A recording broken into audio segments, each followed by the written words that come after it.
Hello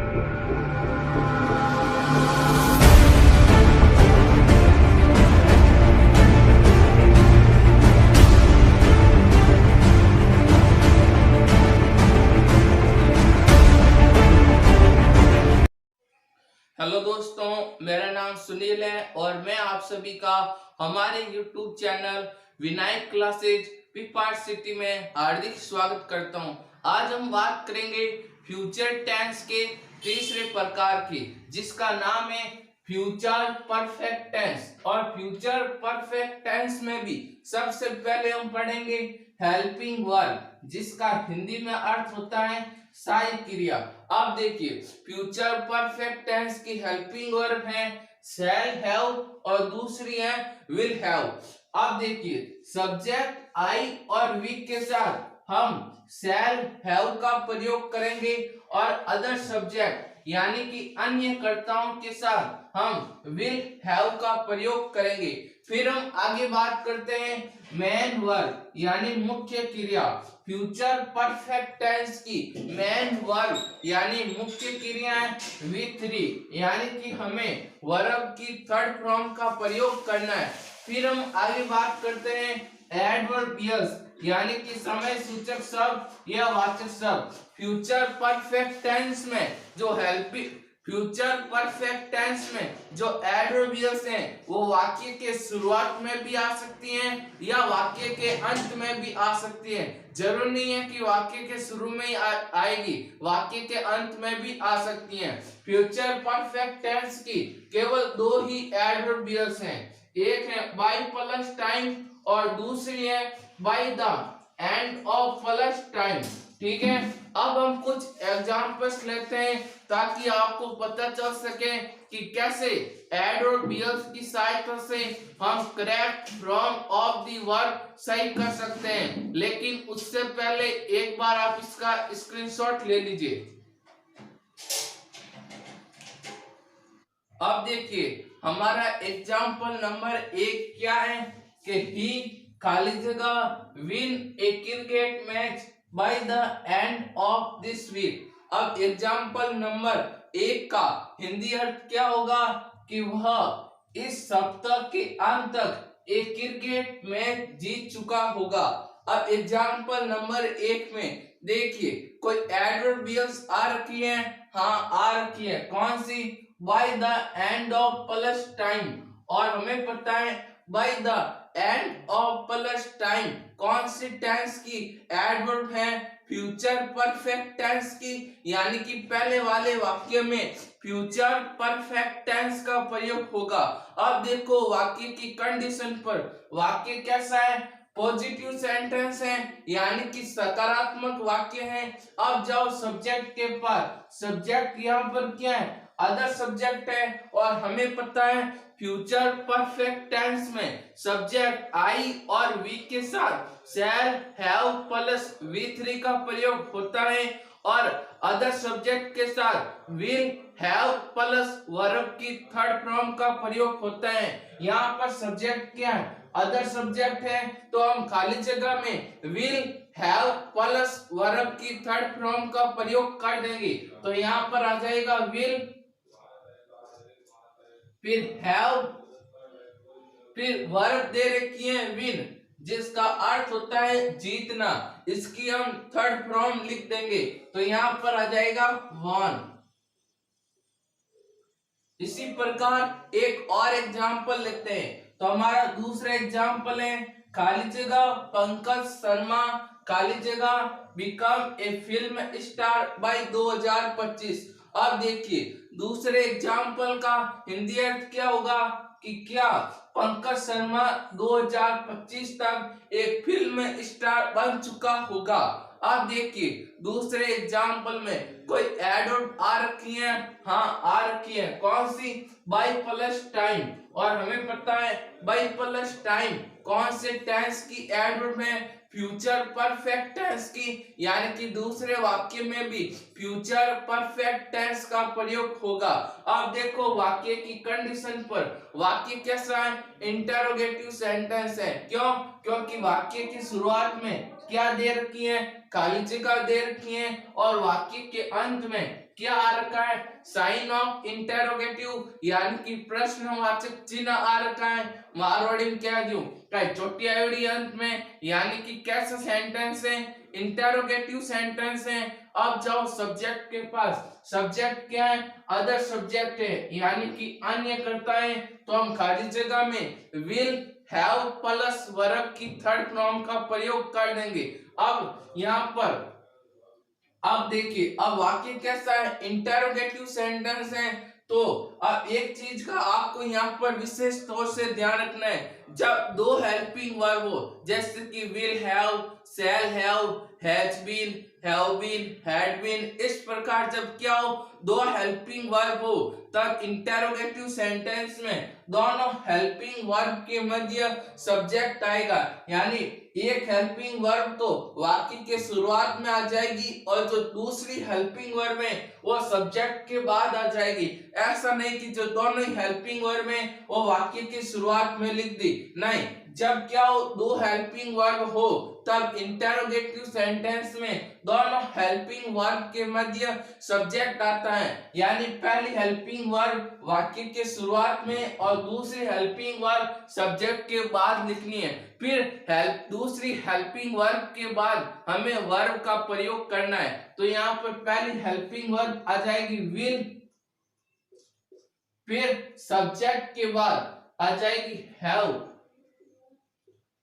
फिर verb दे रखी है बिकम, जिसका अर्थ होता है बनना, इसकी हम थर्ड फॉर्म लिख देंगे तो वापस आ जाएगी हैव बिकम।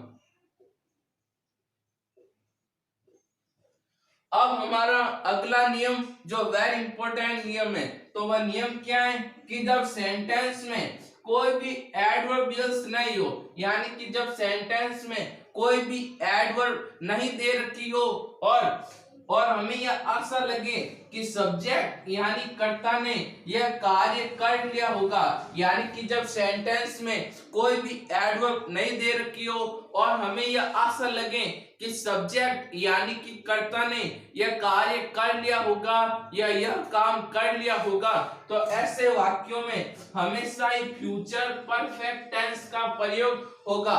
कब, जब सेंटेंस में कोई भी एडवर्ब नहीं दे रखी हो और हमें लगे कि सब्जेक्ट यानी कर्ता ने यह कार्य कर लिया होगा, तो ऐसे वाक्यों में हमेशा ही फ्यूचर परफेक्ट टेंस का प्रयोग होगा। अब हम कुछ एग्जांपल्स लेते हैं, लेकिन उससे पहले एक बार आप इसका स्क्रीनशॉट ले लीजिए। अब हम इस नियम को और भी अच्छी तरीके से समझने के लिए कुछ एग्जांपल्स लेते हैं। तो हमारा एग्जांपल नंबर 1 है, यू खाली जगह now about Gandhi ji completely. आप देखिए एग्जांपल नंबर 1 का हिंदी अर्थ क्या होगा कि तुम गांधी जी के बारे में अच्छी तरीके से जान चुके होंगे। अब देखिए एग्जांपल नंबर 1 में कोई भी एडवर्ब नहीं दे रखी है, यानी कि एग्जांपल नंबर 1 में कोई भी एडवर्ब नहीं दे रखी है और हमें यह आशा लग रही है कि सब्जेक्ट यानी कर्ता ने यह कार्य कर लिया होगा, अर्थात वह गांधी जी के बारे में अच्छी तरीके से जान चुका होगा। तो हमारा नियम क्या था कि जब सेंटेंस में कोई भी एडवर्ब नहीं दे रखी हो और हमें यह आशा लगे कि सब्जेक्ट यानी कर्ता ने यह कार्य कर लिया होगा, तो ऐसे वाक्यों में हमेशा ही फ्यूचर परफेक्ट टेंस का प्रयोग होगा। तो हमारे एग्जांपल नंबर 1 में फ्यूचर परफेक्ट टेंस का प्रयोग होगा। अब जाओ सब्जेक्ट के पास, सब्जेक्ट क्या है, अदर सब्जेक्ट है, तो हम खाली जगह में विल हैव प्लस वर्ब की थर्ड फॉर्म का प्रयोग कर देंगे। तो यहाँ पर आ जाएगा विल, फिर आ जाएगा हैव, फिर वर्ब दे रखी है नाउ, जिसका अर्थ होता है जानना, इसकी हम थर्ड फॉर्म लिख देंगे। तो यहाँ पर आ जाएगा नाउन।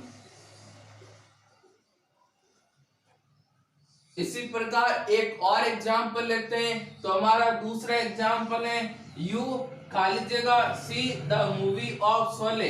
यानी कि तुम 16 मूवी देख चुके होंगे। अब देखिए दूसरे एग्जाम्पल में कोई भी एडवर्ब नहीं दे रखी है, आप अच्छी तरीके से देख सकते हैं। दूसरे वाक्य में कोई भी एडवर्ब नहीं दे रखी है और हमें यह आशा लग रही है कि सब्जेक्ट यानी कर्ता ने यह कार्य कर लिया होगा, अर्थात उसने जो 16 मूवी है वो देख ली होगी, हमें यह आशा लग रही है। और हमारा नियम भी यही है कि जब सेंटेंस में कोई भी एडवर्ब नहीं दे रखी हो और हमें यह आशा लगे कि सब्जेक्ट यानी कर्ता ने यह कार्य कर लिया होगा, तो ऐसे वाक्यों में हमेशा ही फ्यूचर परफेक्ट टेंस का प्रयोग होगा।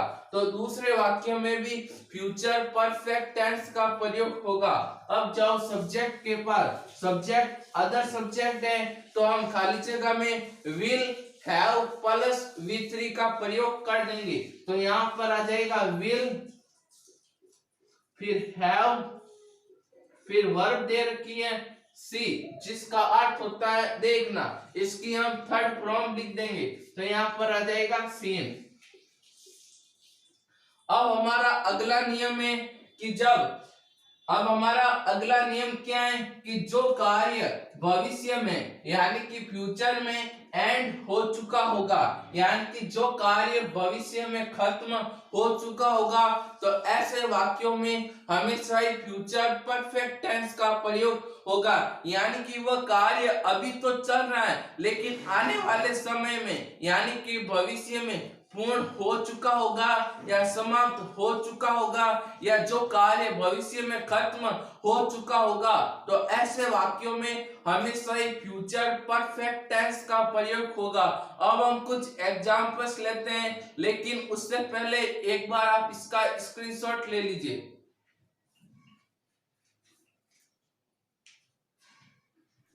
अब देखिए हमारा एग्जांपल नंबर 1 है, यू खाली जगह finish your syllabus bye the end of this year.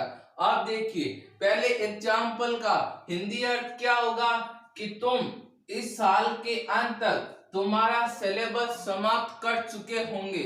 अब देखिए पहले वाले वाक्य में यानी कि अभी तो उसका सिलेबस चल रहा है लेकिन इस साल के अंत तक यानी कि आने वाले समय में उसका जो सिलेबस है वो समाप्त हो चुका होगा, यानी कि उसका जो सिलेबस है वो पूर्ण रूप से फिनिश हो चुका होगा, यानी कि वो सब किताबें पढ़ चुका होगा और परीक्षा के लिए तैयार रह चुका होगा। यानी कि अभी तो ये कार्य चल रहा है लेकिन आने वाले समय में यानी कि भविष्य में कार्य खत्म हो चुका होगा। और हमारा नियम भी यही है कि जो कार्य भविष्य में खत्म हो चुका होगा, तो ऐसे वाक्यों में हमेशा ही फ्यूचर परफेक्ट टेंस का प्रयोग होगा। तो पहले वाले वाक्य में फ्यूचर परफेक्ट टेंस का प्रयोग होगा। अब जो सब्जेक्ट के पास, सब्जेक्ट क्या है, अदर सब्जेक्ट है यानी कि अन्य कर्ता है, तो हम खाली जगह में विल हैव प्लस वर्ब की थर्ड फॉर्म का प्रयोग कर देंगे। तो यहां पर आ जाएगा विल, फिर हैव, फिर वर्ब दे रखी है फिनिश, जिसका अर्थ होता है समाप्त करना, इसकी हम थर्ड फॉर्म लिख देंगे। तो यहां पर आ जाएगा फिनिश्ड।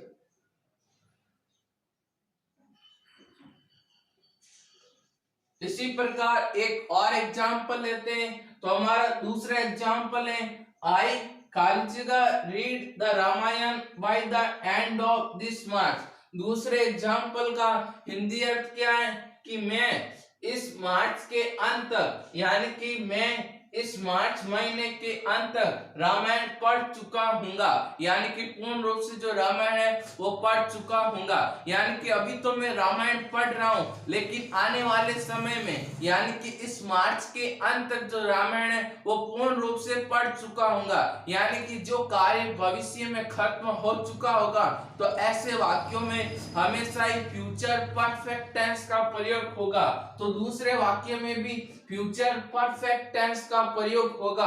अब जाओ सब्जेक्ट के पास, सब्जेक्ट यहाँ पर क्या है, आई है, और हमें पता है फ्यूचर परफेक्ट टेंस में सब्जेक्ट आई और वी के साथ शैल हैव प्लस V3 का प्रयोग होता है। तो यहाँ पर आ जाएगा खाली जगह में शैल हैव, फिर वर्ब दे रखी है रीड, जिसका अर्थ होता है पढ़ना, इसकी हम थर्ड फॉर्म लिख देंगे, तो यहाँ पर आ जाएगा रीड। अब हम आगे बात करते हैं बाय द टाइम के वेरी इंपॉर्टेंट नियम के बारे में। तो हमारा पहला नियम क्या है कि क्या दे रखा हो सेंटेंस में बाय द टाइम हो, यानी कि बाय द टाइम के पश्चात यदि वाक्य के पहले भाग में क्या हो प्रेजेंट सिंपल टेंस हो, तो वाक्य के दूसरे भाग में हमेशा ही फ्यूचर परफेक्ट टेंस का प्रयोग होगा।